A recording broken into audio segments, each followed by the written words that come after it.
Mr. President, I represent a community that was convulsed this last fall by the news that the school board was proposing to close nearly a quarter of the elementary schools in the district. Over 8,000 kids were going to have to be moved to different places because our school district is facing a $94 million budget deficit. Roughly $70 million of that shortfall is caused by the state's failure to fund the actual expenses of special education.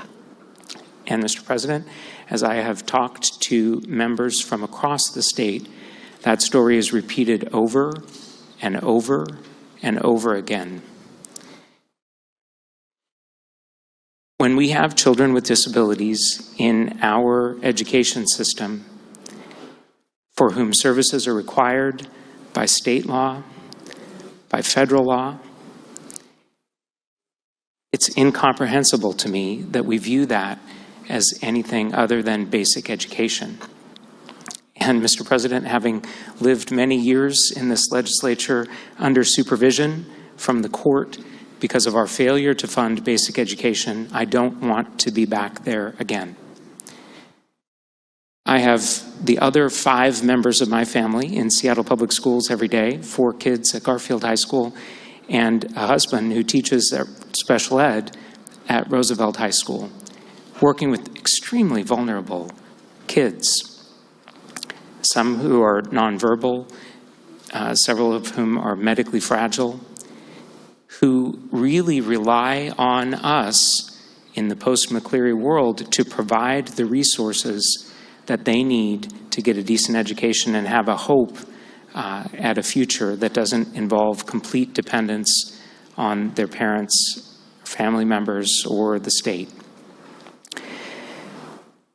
So, Mr. President, I undertook this bill this year because my caucus really gelled around the idea that funding the public schools, and in particular doing a better job of funding special education, was going to be our highest priority. Now, as you've heard in the last hour or so, that is going to involve some wrenching choices for us given the budget situation that we're facing. But the Constitution is very clear that funding basic education is our paramount duty. And so to that end, this bill makes a few changes in state law that will help all of our school districts ensure that kids with disabilities have ample funding for the education to which they're entitled. It removes the cap. Now, I appreciate the point that the gentleman from the 20th District was making about the potential for abuse. That said, I think the right way to get at that is to make sure that we have proper audit procedures at the state level, that we have other kinds of supports for students, that we have regular reevaluations for kids who might be on the bubble. And frankly, one of the other things that the bill invests in is early support, raising the rate for early support for infants and toddlers, which the research demonstrates is a way of avoiding ever having to have services for kids because they can avoid being identified into special education. But the cap, as has been widely discussed in our state here over the last year, is just an arbitrary number that says you can't have more than 16% of your kids identified for special education. And guess what? If you've identified more than that, you don't get any funding for it. That doesn't seem fair or appropriate for districts that actually have more students who need services than that. We increased the multiplier in the bill from a combination, and that's the amount of extra money. I wish, as the gentleman suggested, that it was 2.3 times the amount. It's actually currently 1.06, so 6% more, or 1.12, 12% more. That will bump up to 32% more, 1.32 multiplier in the bill, which, roughly a third more support for these students who have special needs, which seems to be probably still not adequate, but is a large step in the right direction.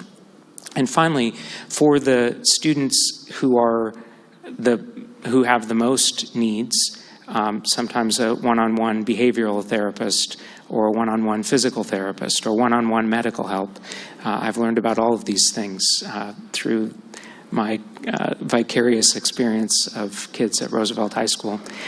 It says that when expenses are more than 1.75 times that amount that we give, then the state will step in and provide the actual, reimburse the district for the actual expenses that they're incurring.